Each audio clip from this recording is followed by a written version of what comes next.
Hello, everybody. This is Eric Hale with the Everyday Trader. We're pretty excited today because we've got a special guest joining us today.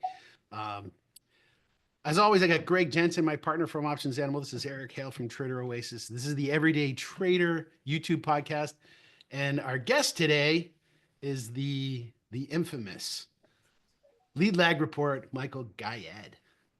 Am I infamous? I mean, you are a legend. So, somebody tweeted saying that I'm the most hated FinTwit account, but through the noise, there's a lot of value in what I have to say. I was like, I might have said that. Was that you? Yeah, it's kind of it might have been me.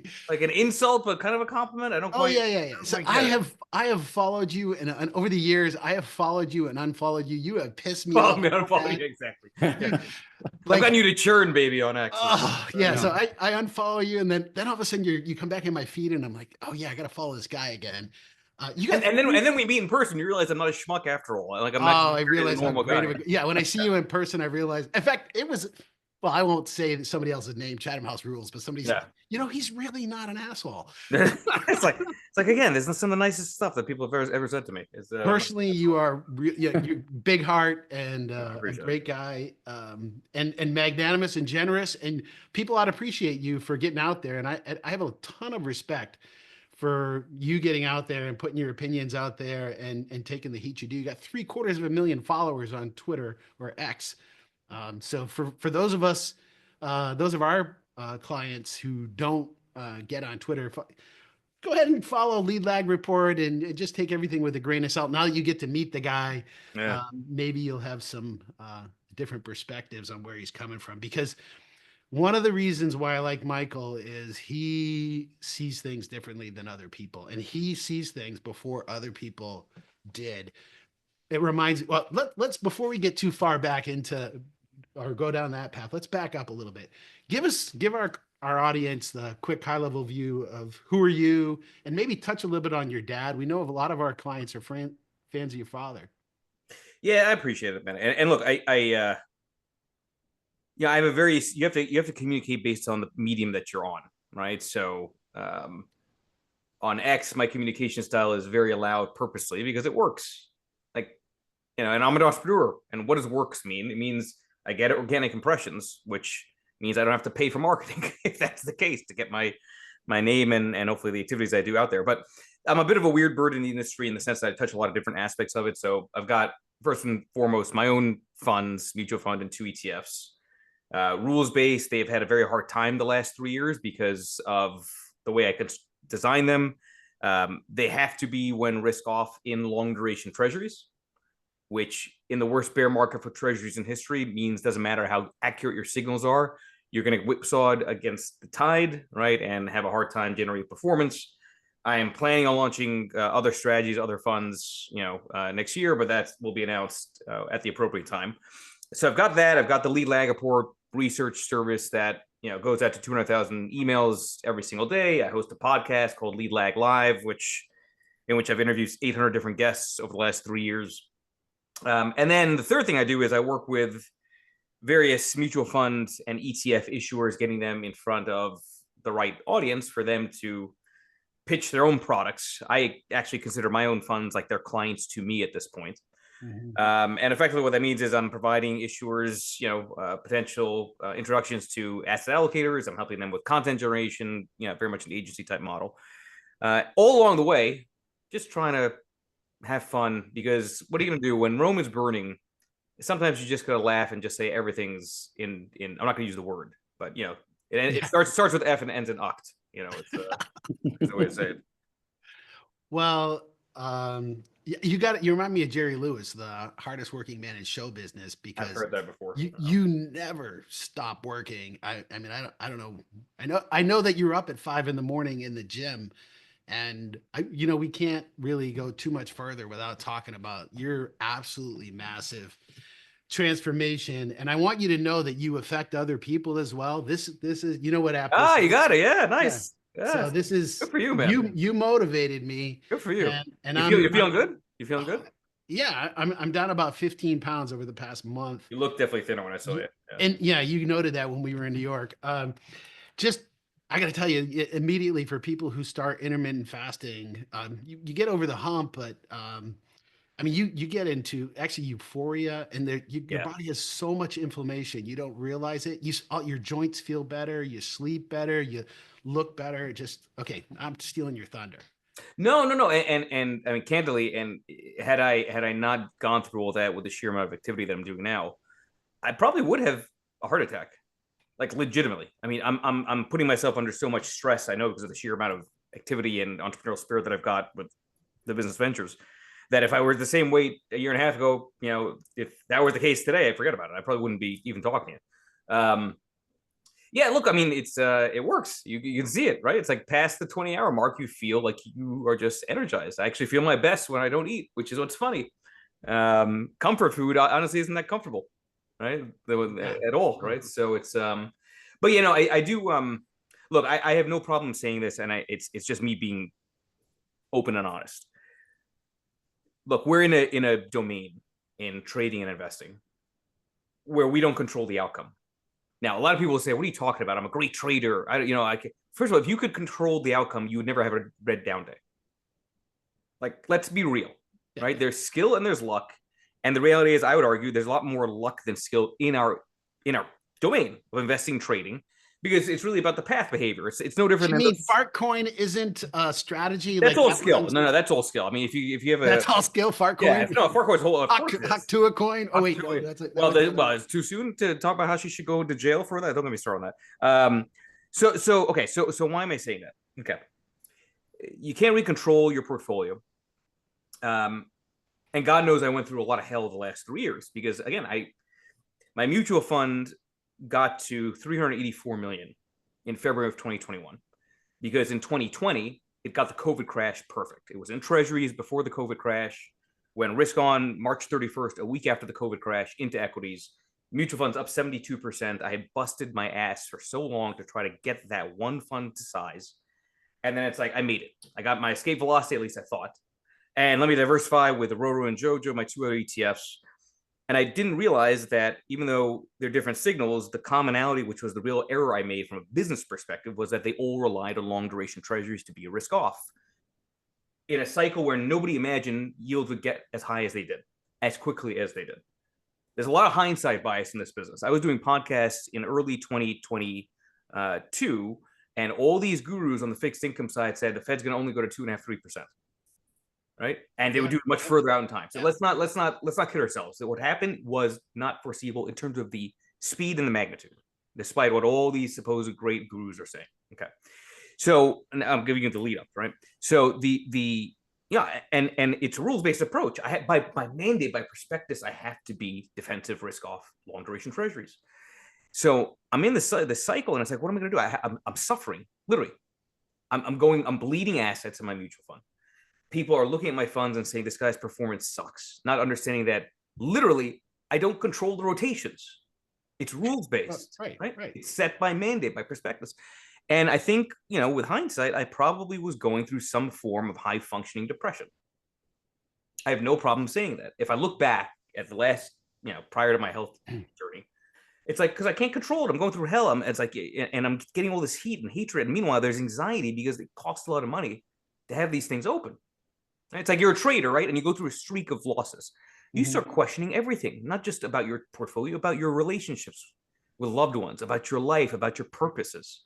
It's like, shit, nothing I'm doing is working. So I can't, but again, you can't control it. That's why I would say there's no gurus, only cycles. The cycle just has to come your way.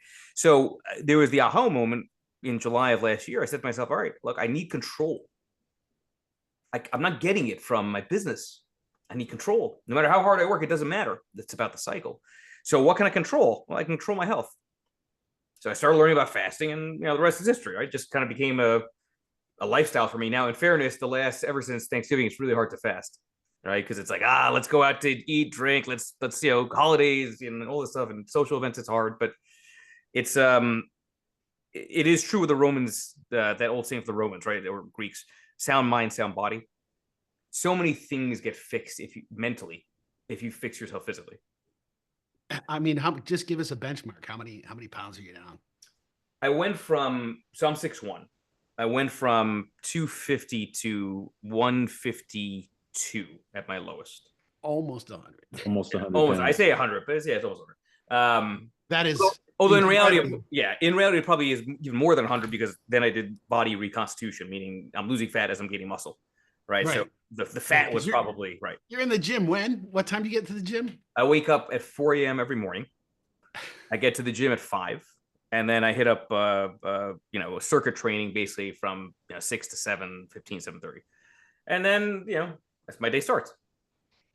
Wow. And I know you got a young family, you got a couple young kids, and you're married and busy life. So, I mean, the dividends it pays getting healthier, it's when I lost, I'm down like 65 pounds from my peak. Yeah. And when I hit about 45 pounds, I was like, listen, you know what? If somebody said you could feel this good, what would you pay? I'd pay 50 grand. I say, if somebody told me that I would feel this good, that, no aches, no pains, the better sleep, everything. Yeah. I mean, it's incredible return on your life. And do you think it's made you a better trader? I'm curious. Could you translate that into a portfolio alpha? My portfolio is doing really well, so I'd say yes. Or maybe that's, I don't know. Is it cycle or skill? Is it luck? I mean, there's a fair amount of luck.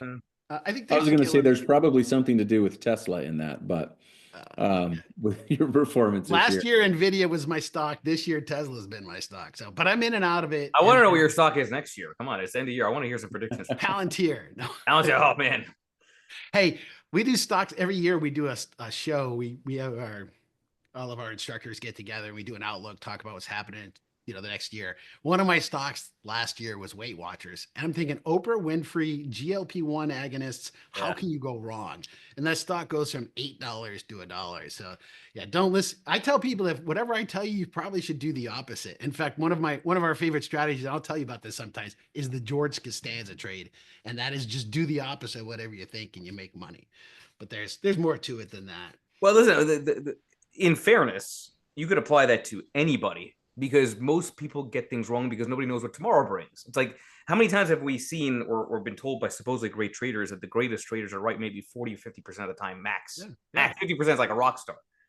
You can be right 20% of the time and be a superstar trader as long as the magnitude is there. But the reality is most people are wrong. So if we are constantly fading each other, you probably are going to actually outperform just because of the frequency, right, favors being wrong more than anything else. There's a study I cite when I bring this up, and CXO Advisory has a gurus list. Yeah. And 2/3 of the people can't beat the flip of a coin. And, there's a lot of names on there that people who do this for a living and their job is forecasting the market. And the best of the best is right 65% of the time. And I think if whoever has a job, whatever your job is, if you're right 65% of the time, you're world class in stock markets. And you're going to tell me a brain surgeon, an airline pilot, an engineer, if they were right 65% of the time, people would be dead. Yeah. Right. And the other part of this is you end up having a lot of people with large followings that act like they're always right. And people don't know, they don't know what they don't know. They don't know that it's like, like we always talk about probabilities. Mm-hmm. We always got to talk about trading. Anything that's why I always say frame things in terms of conditions. Conditions dictate the probabilities dictate the outcome. The caveat there is they only dictate the outcome over multiple roll of the die. Okay, so what's the problem?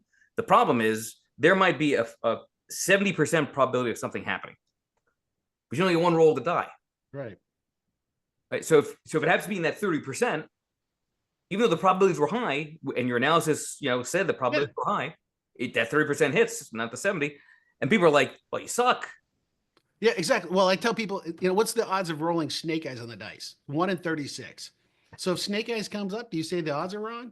Yeah. Low probability things happen. Right, of course they do. But the thing is, like, people, that goes back to people don't understand the difference between skill and luck. And luck is just a fancy word of saying, probability hitting or probability not hitting.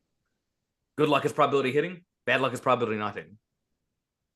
Right. Well, I think you've seen the studies that attribute success to skill and losses to bad luck. That's right. So every time I win, it's skill. Every time I lose, it's bad luck. So I think they call that the disposition effect. Okay, so I started heading down this path in the beginning. Let's talk about some of the market stuff. Yep. And you were way the frick ahead of it. And you put it on the radar for everybody. Got you a lot of exposure. The carry trade in Oh my God. July. It's effing coming. It's gonna be bad. And you nailed it. Well, for 2 days, I nailed it. For And 2 days. And I then think the I'll nail it market again, but we'll recovers. see. Yeah. So, can you high level explain the carry trade to some of our retail traders who have heard of it but don't know what it is? And a question that's come up, somebody asked, well, is it still there? Yeah. It's funny. I was actually just talking to the guy that you had mentioned to me that was there. I'm not gonna say his name, but that he was asking questions during the Bloomberg conference, right? I actually spoke to him, right? You gave me his card. I just spoke to him like an hour and a half ago, talking about the carry trade. So, look, it's very simple, right? I mean, Japan has basically been the financier to the world because of zero rates for the longest time. So, because money is global, if you want to borrow at cheap rates, you don't have to do it from the US. You can go to Japan, borrow their rates, convert the currency, and then deploy that capital elsewhere. Very simple, right? It's just a source of capital. So that dynamic has been there for some time. I mean, the carry trade is, and the reversal of that, it has also been attributed to part of the reason the great financial crisis happened. It was an unwind and deleveraging as money started saying we have to pay off that loan that we got from Japan because the currency on the yen is appreciating and that's hurting us from a return perspective. Right. So we got to pay off that liability. So the idea is simple. A lot of money borrows from Japan. As they borrow from Japan, what are they doing? They're basically shorting the yen.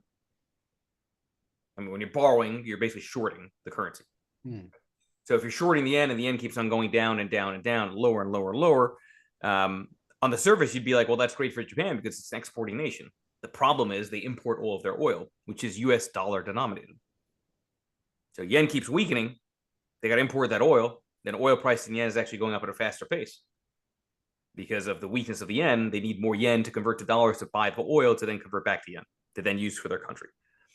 So the entire dynamic has been fascinating because now Japan has an actual real inflation problem against a currency which is basically still acting very volatile on the downside, depreciating against the US dollar. And if that dynamic continues, then that inflationary problem might become hyperinflation with people that are very old, which is not what they want as a society. Right, yeah. So in order to prevent that, what can they do? They can't control the price of oil, but they can somewhat control the price of yen by supporting it on the currency intervention side, which means they have to force the yen higher.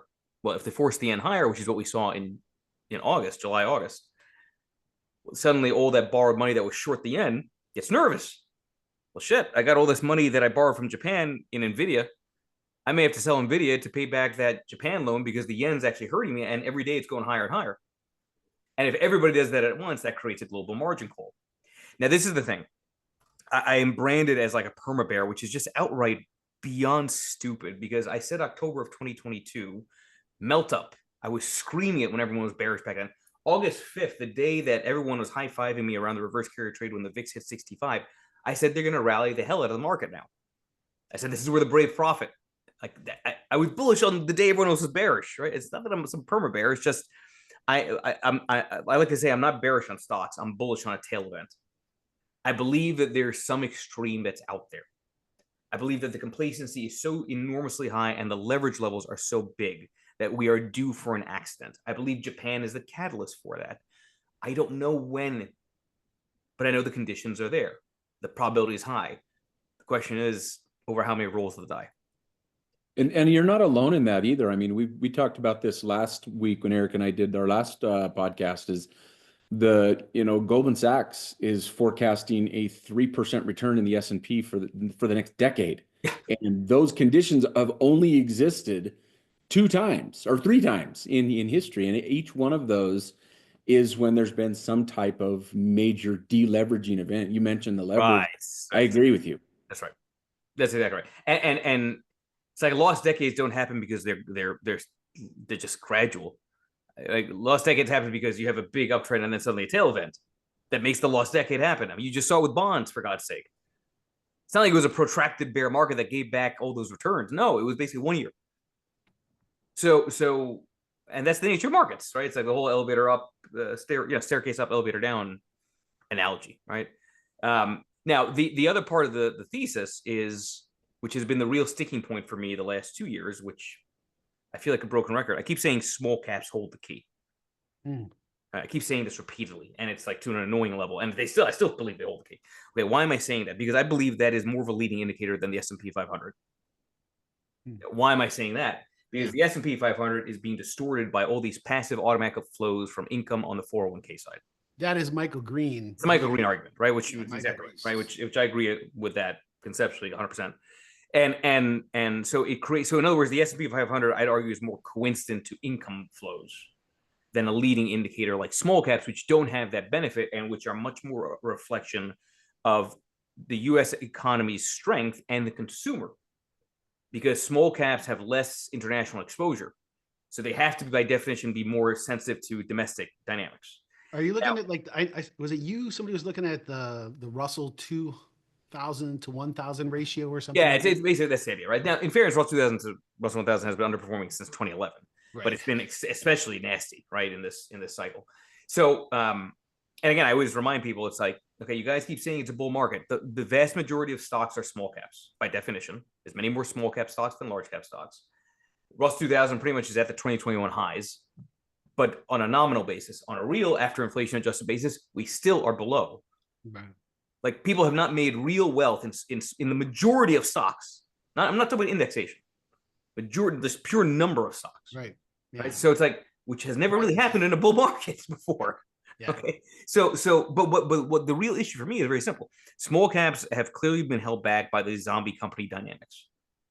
Right. There's this concern that some of these companies are not going to survive higher for longer rates. Is that because of the COVID stimulus, a lot of that, or what do you think? Well, it's COVID stimulus in terms of keeping them afloat, but then those loans mature, and then you've got to roll over into much higher rates, which is why we've seen, like, that day when on the FOMC day, when I was at the NASDAQ with granite chairs doing a closing bell. Good day to ring the bell. Got a hell of a day to ring the bell, right? Like, I had my few hat on and all that. The small caps were down like what, 4.5% that day as yields were spiking. Yeah, of course, because it's like, well, if the Fed's going to be hawkish and these companies got to roll over their debt into higher rates and higher for longer is still here, a lot of these companies are not going to survive. So my point is, the small cap side, this is what's really thrown me off, admittedly. The small cap side, I would argue, has been saying there's default risk, there's bankruptcy risk. That's why there's a tailwind of financing, which is causing these stocks to not have the kind of bullish run like you're seeing in the NASDAQ and the S&P 500 from a co-movement perspective. Against that backdrop, junk debt, credit spreads are at all-time lows. Well, hey, speaking of that, do you look at the ICE high yield index adjusted? Yep. Now, I'm going to share that real quick here, because it doesn't show any signs of fear to me. No, that's the point. You're hitting on exactly. So it doesn't show any signs of fear at all. But small caps are showing signs of fear. That's what I'm arguing. There's a disconnect in the behavior of two asset classes that are being held back by default risk perceptions. In the high yield space, there's no default risk perception there. In the small cap space, there is. How can that be the case? How can they be that different of an opinion? So now, in fairness, and this is why I say to people, I don't mind if small caps are wrong. Let small caps run like hell then, right? If in fairness, it's true, the bond market tends to be more right than the stock market, which means you give deference to high yield spreads. They are more right about the perception of default risk on a go-forward basis than small caps. But just because the student on average gets an A on exams doesn't mean they can't fail every now and then. Like, what if small caps are right? And if they are, then that suggests that, yeah, recession's still coming. The uninversion is going to mean something. And that all these lofty valuations get undone very quickly with a tail event. Let me share one other thing. I'm a little bit of a nerd. Greg knows that I XL geek out. So here's a 3D a chart of the 3D yield curve. This is updated today. So this is the front end is, the 1 month treasuries, and then we get the 30 years back here. Yep. But we've got this, there is definitely a change in shape, which to me overall is a good thing, because we want the back end of the yield curve higher than the front end. I just wish the front end would come down a little bit more. But having the back end of the yield curve go up, people are freaking out. 10 years are going up, but like we haven't had normal for a long time, but and back here in the 2000, prior to 2021, we did have what, it should look like a mountain range that's rising in the distance. It really shouldn't have these pockets, and you can see some weird stuff that happened in here. So you mentioned the uninversion of the yield curve, right? So that means that we're going to have hopefully the back end of the yield curve higher than the front yield, which should make sense. You should get more money for tying up your money for a longer period of time. So the last recession we had, of course, which was prior to COVID. I don't know if you follow Strategas at all, but Strategas was calling a recession before COVID. That's a whole interesting dynamic too, right? It's like we were probably due for a recession. Here comes COVID. It's an excuse to throw some money. I'm not a conspiracy theorist, but Greg is. I don't know, man. These drones got me thinking conspiracies too. Dude, they're flying over your house. I'm like, I don't know what's going on with these drones. And everyone's like, oh, it's just, they're kind of cute. Like, no, they're not cute. No, I don't want big metal cars flying over me. Come on. What the hell are you talking about, people? It's like we live in a simulation. People are like, oh, this is just, what it reminds me of? It's like Independence Day. That movie, right, on the alien side. It's like where the UFOs are above them and you get a whole bunch of like hippies on top of the building and they're like looking at it like, oh my God, it's so nice to meet you. And then they get like, just blown to smithereens. I do think we're in a new timeline that happened November 4th. That's right. 5th. November 5th. We're in a different timeline. This just does not seems like it's just weird, man. It's like, and like I keep joking on Twitter, it's like, or X, whatever. It's like Trump rings the bell. And then afterwards, does anybody see the irony on that? And then on top of that, the guy made his fortune from real estate, and you got all these commercial real estate loans that are going to be rolled over into his presidency. Like, oh my God, what is going on? Is this real life? I'm the same as you. Is this real life? I wake up saying the same thing. So to turn the page a little bit, I'd love to get your take, Michael, on the new economy that we're going to go Trump 2.0 and what this potentially means in tariffs. That's what everybody's afraid of, right? Are his policies going to be inflationary? Is it going to stimulate growth? What are your thoughts going forward? Immigration, yeah. Look, it's like most things. The pendulum always swings from one extreme to the other. Right, so we went from far left woke to now we're going the other way, and it'll swing back again to far left and then go back again. And in every instance, what's the commonality? The commonality is failed expectations, right? Meaning everyone starts creating a narrative around their party and their policies doing all these great things, and the reality is nothing really ever changes that's dramatic enough, right? People will say, well, the market did great under the first Trump administration. Sure, but you had QE and zero rates. Like, come on, guys. Like, it's not the same dynamic. If anything, going back to the probabilities, if anything, history would suggest that typically under Republican presidents, the stock market goes up, but not up as much as during Democrat administrations. That's not my opinion. That's not a political statement. That is outright mathematical fact if you look at history. Yes, it's skewed by the Depression.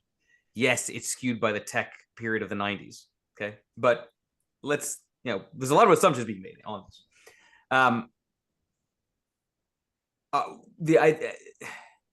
It's not clear to me if Trump's policies are going to be inflationary or deflation. I think in general, deregulation probably is disinflationary. Right. Because deregulation in theory should mean more competition. I think, right? And it should favor, if it's more competition, more ventures coming to market, and that just should lower prices. So I think that's... if you paid attention when he was in office before, but I saw an interesting stat of pages in the Federal Register. So all regulations get published in the Federal Register, and there's all kinds of stuff. But there was a stark, there's a chart that showed the pages, and it just, under him, it definitely went down. So he's proven that he's a deregulatory sort of guy. And honestly, he should be, because it's like so it's good that he wants to go in that direction. I'm a little skeptical that it's going to get that. Everyone's like, oh, he's going to deregulate everything out there. It's like, look, the reality is people are going to people, meaning they want to stay in power, which means the regulatory bodies and all this stuff, they're still going to try and find a way to keep their power. So yeah, there's going to be deregulation for sure, but I don't think it's going to be as extreme as some of the narratives that are out there. But at the margin, it'll It'll be certainly not positive, and it's needed. I mean, the reality is anything that has the government involved is inefficient. Like this is an efficiency play more than anything else. Okay, so I think the one thing I can say with confidence is that under a Trump administration, things will be more volatile. But I say that not because it's Trump. I say that because every age of turbulence needs an age of moderation before it.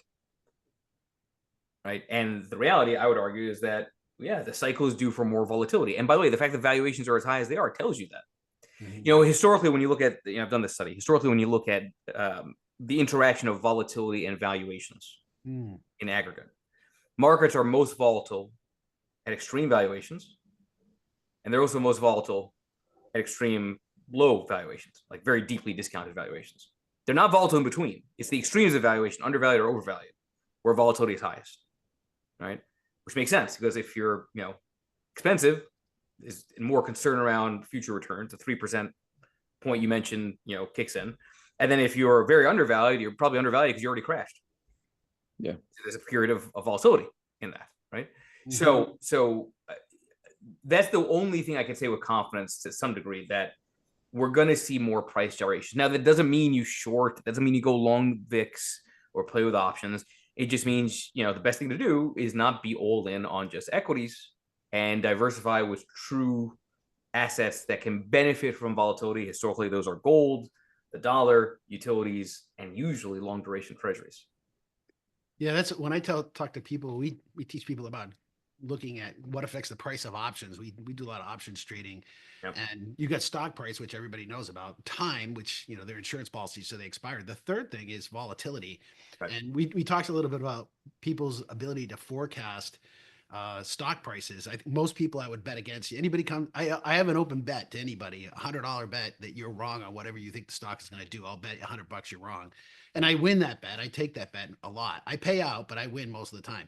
But I believe most people who are educated could predict volatility. And I think you hit it nailed on. I think we're going to have a higher volatility 2025. I think that you can say with, I'm in the same camp now. Which direction it goes, and who knows? I mean, we've got so much pressure to the upside, right. And there will be downs too. And I will say that I think I do believe we are in some form of mania, but it's different than manias of the past, right? So this time is different, you say? Well, structurally it's odder because of the zero DTE dynamic, I think, and also just in general, the different ways in which people can leverage.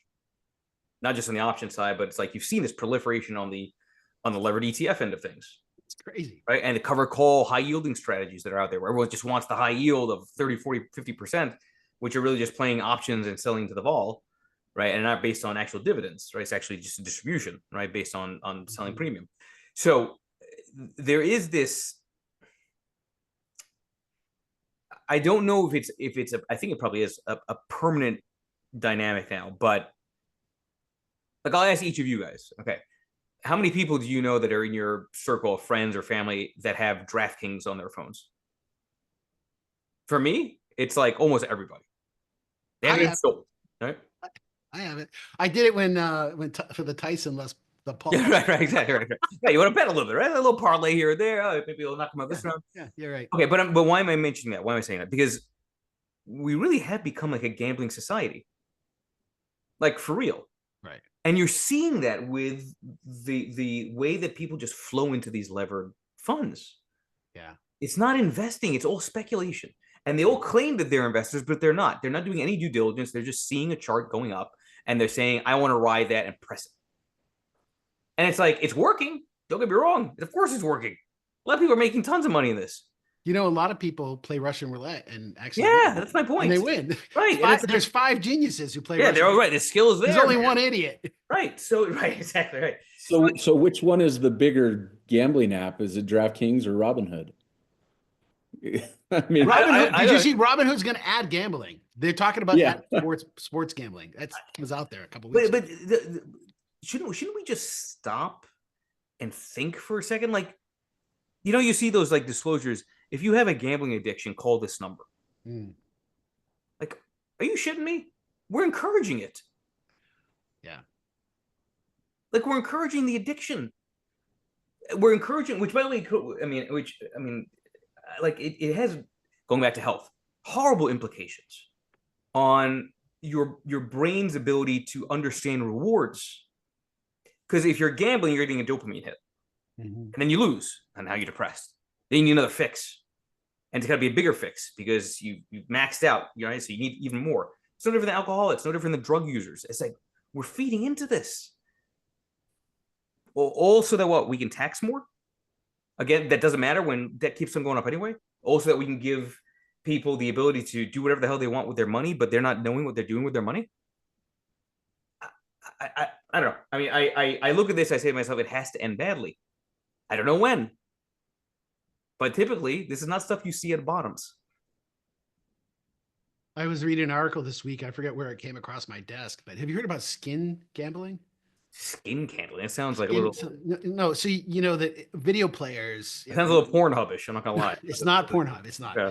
But video game players, you know, they all get skins, so like the uniform, the outfit that your player wears. Yeah. And that makes more sense. They've in the past few years, there's been, and I think it was the Wall Street Journal, but they're getting kids, young kids, you know, teenagers under 18 that are gambling because you can use money to buy the skins, and they're doing lotteries and they're entering money to win these skins. And it's got all kinds of, you know, the skins you wear and the social, you know, there's this whole social aspect of people who are doing. What's your games? What's your kids play, Greg? What do they play? Fortnite. Yeah, Fortnite. No, I'm intrigued in this now. I got to go ask my my teenage son if he's making money on skins. You got 4 kids. Are they Minecraft? It might even be in Minecraft too. So. My 2 daughters aren't much into gaming. My 2 boys are, but yeah, they're Fortnite, and then I don't remember the other one. It's another first-person shooter game where they all run around in a circle and pretend like they're killing each other. But Michael, you're onto something here. Yeah, it's concerning. No, and my point is, it's a sad state of society that we're at this point, and the implication of any gambler is what do you, when you're gambling, what do you do? Especially when you have losses, you leverage, which is exactly the precursor for a tail event. That's why I keep saying it's not that I'm bearish on stocks. I do not believe in shorting. I say that repeatedly. I do not believe in going in cash either, because if you're in cash, you don't have a chance at momentum. So better to be long, at least usually, again, risk off, long the plays like gold, utilities, the dollar, treasuries. 3 of those 4 work. Treasuries did not, but it's better to do that than shorting, right? But you can still be bearish on stocks, long only, and point out risks and say, yes, there is a tail event out there, and the probabilities are not low. It's just we're in the single roll of the die. Yeah, and I'm telling you, we've seen some of our clients, and we've got some sad stories of clients who jumped on the 0-day thing. I think it's interesting that it's out there, but you remember. Well, what's your take? I mean, you play with options? I do options all the time, so I'm always trading options. But 0-day options are just not bad. Yeah. I mean, I dabbled in them just to say that I tried them. Yeah. But I've seen people, you know, think they're going to make 2,000 and end up losing 20,000 in a day. And I mean, $20,000 is probably not going to end your life, but for, you know, typical for some people, that's their savings. Like that is a very, very good year for your average American to put in the bank. Of course it probably is. multiple years. And that's the sort of stuff that's on the line when you're doing these 0-day things. And people don't realize back in August, people were blaming 0-day options. Go back and look what happened. The liquidity dried up and the bid-ask spreads. You couldn't get out of your trades. Yeah. So people are saying that was not a 0-day option thing that happened in August.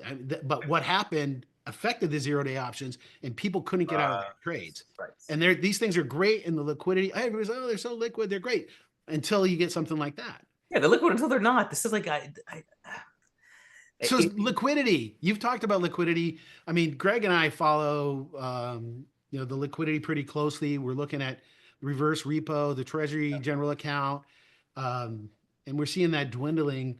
How much of what we've seen in the market do you think is liquidity? And it's all liquidity. It's all liquidity. Exactly. Okay, that's our no. And look, if I made any mistake, you know, in the bearishness argument, which is around small caps and reverse carry trade, and I still think those dynamics are real. But what really threw it off? You have the fastest rate hike cycle in history. So on the left hand, the Fed is draining liquidity. On the right hand, Yellen's putting it right back in, and that's some. Yep. This was the error that I made. I did not imagine in my wildest dreams that the government would raise rates at the same time as they were liquefying. And you know where all that started was the regional bank crisis. Oh yeah. Which was basically stealth QE while they're raising rates.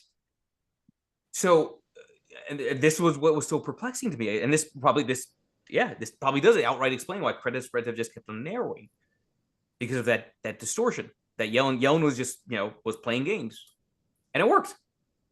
The question is, how much longer can you play that game? I don't know, but it seems unlikely to me that you can keep on manipulating, the cycle the way we have. Yeah. So are there any things I watched the reverse repo and it's coming down. It's not quite at zero. And I don't think going to zero is going to be the red flashing red lights. Which happened, I think, at the end of 2019 too, right? As I recall, there were some Yeah. repo issues around then. Right. But so I don't know what you're looking at to sort of measure and see if there's any warning signs about liquidity. It's a simple thing. It's just there's a shit ton of money out there. It's got to go someplace. And a lot of it are in assets. So when the money goes away, I mean, working down the Fed balance sheet, working down the reverse repo, we're seeing that go away. Of course, the Treasury, as you mentioned, Yellen, we've seen it just go right into the Treasury. Right. I'm just, when the warning signs will be flashing yellow, not red, when we see liquidity start to dry up. Is there anything else that you're looking at to sort of get an indication that we're seeing liquidity problems? I think a lot of this is going to depend upon housing, because that's a big driver of liquidity, wealth effect, and velocity of money. Which may be why rates need to keep going higher, you can argue. Right?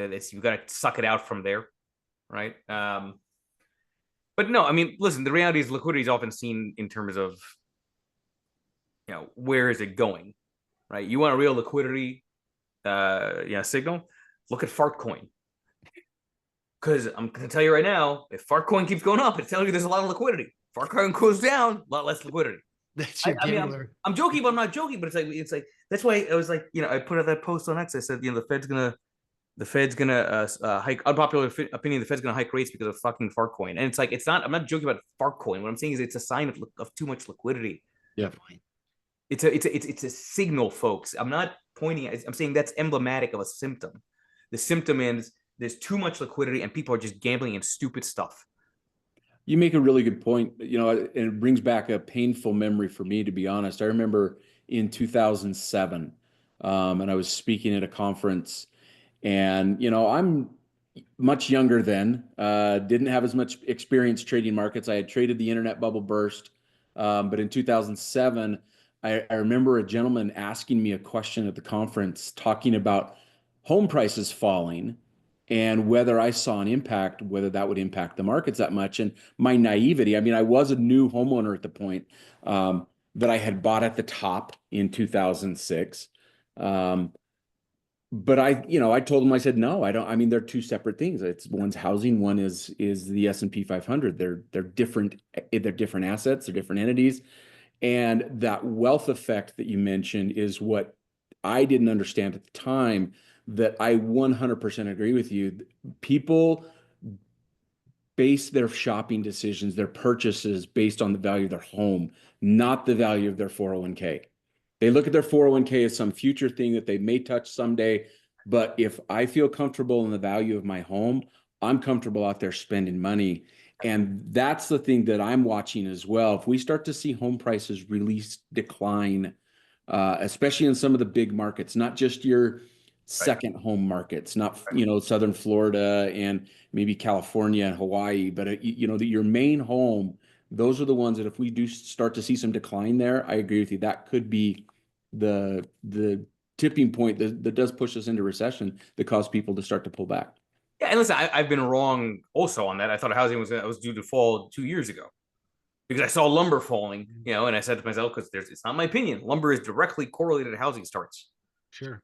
This is facts, folks. You can do the correlation. It's not me just saying lumber, like, oh, it's lumber. No, lumber. Hey, real quick, talk about your lumber gold ratio. Right. I mean, that's the whole idea. Lumber is, a lot of people talk about copper and gold, right? Copper is about industrial production, gold's more risk off. Okay, take the same concept and apply it to lumber because it's housing. Okay. That's all it is. Housing starts, right? And housing is supposed to be the business cycle. So ironically, that lumber to gold signal has actually largely been right, because all the signals that are known for do is they tell you the conditions favoring volatility. They don't tell you what to position into. Right? Again, for my funds, the what to position into is long duration treasuries. Had I used gold with the same time gun signals or utilities or the dollar, my funds would have been top tier.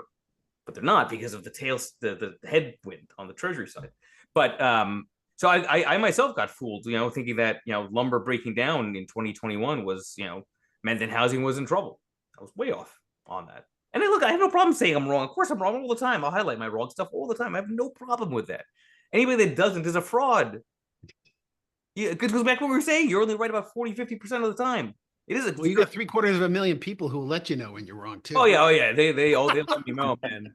They let me know.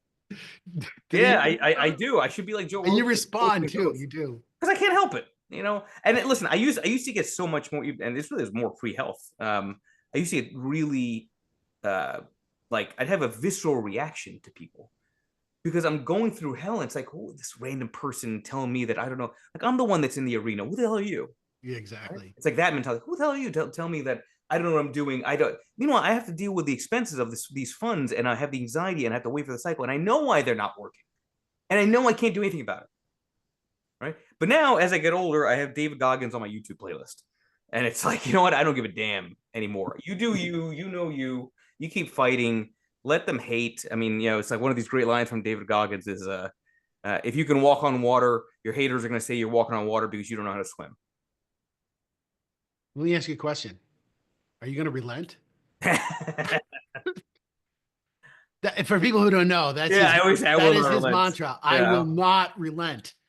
You know what's funny about that is you don't get anywhere in life unless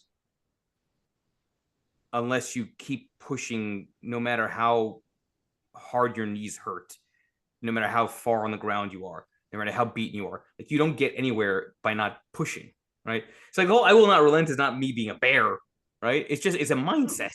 It's like, that it's like, all right, well, if it's not working, then I'm going to double that. You know what it reminds me of? It's actually, I always love this scene. The show from Shawshank Redemption. Okay, so there's if you remember from Shawshank Redemption, right? Tim Robbins, and he's wrongly accused and has to be in prison. There's a whole bit in the movie about how he's trying to write to, I think it was Congress, to get funding for more books in the library. I don't know if that scene sounds a little bit familiar, right? So, yep. So he keeps writing every week, no response. And then finally, like after a year, he gets a response, and they give a little bit of funding, as I recall, something along those lines. Yeah. And then it's like, the prison guard says, you did it, right? Like, after all this time, they agreed. And then he says, now I'm going to write twice a week. Yeah, exactly. Yeah, I remember that. Right? Remember? So, like, that's my mentality. It's like, it's just the way that I like to think about things. It's like, you know what? I will keep going, and I'll keep doubling down, because what are my other options? I relent. I give up all the hard work, all the effort that got me to this point in a nasty cycle. I just say, well, the hell with it. I'm beaten. I'm broken. No, you only have one life. You have to push. You're doing great. You're an inspiration. And I think about like the times that I've been through, you're hungry and you feel miserable. And at the time, it just feels like, when I look back at that, it's like, it's in the past. The pain is temporary, right? I mean, unless you're injuring yourself, don't injure yourself. But you have gone, what's your longest fast been? 7 days. I keep trying to get to 10, but I can't because of like business dinners that come up. I'm going to try again still. 7 days is pretty damn good. I think I've done a 3-day, and that was you hit peaks and valleys through it, but it's certainly not going to kill you. It's not going to kill you. Of course not. No. We're much more capable of things than we think and even the physical stuff, getting on a bike or treadmill or lifting weights, and it just feels like you can't do anymore. And I think of you, I think of Goggins, and just want to get through it. And then afterwards, I always feel so much better. So yeah, and look, real quick, I'll say that you have to.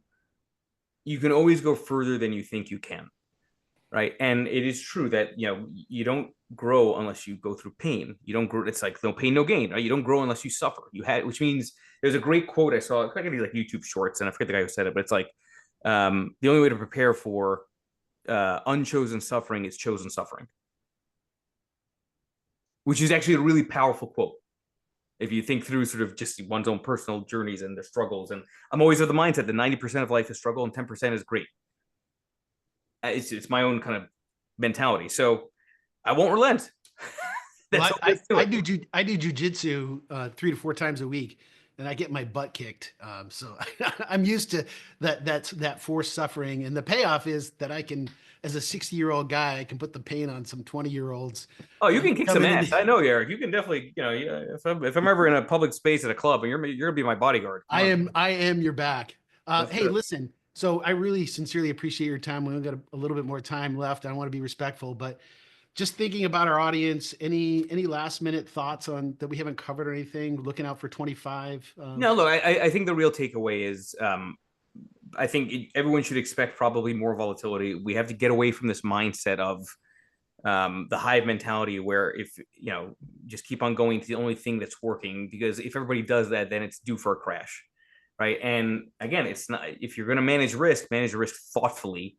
Being in 10 stocks that are really working all in the same way is not managing risk. Managing risk means you have to be willing to give up some of the return, right? And it may not be working now, but it will work at some point, and hopefully when it works, it'll save you and it'll keep you in the game long enough. And so much of this game is just staying in the game.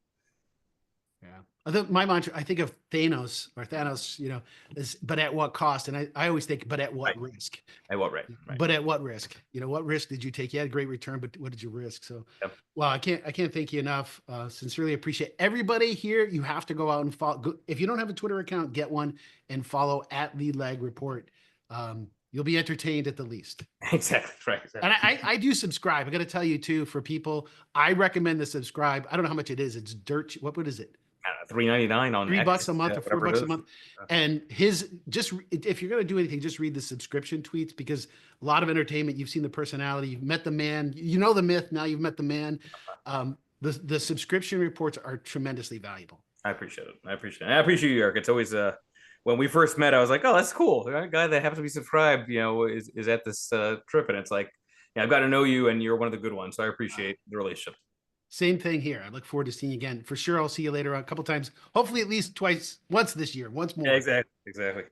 All right, we'll take care. We'll catch you later. Bye.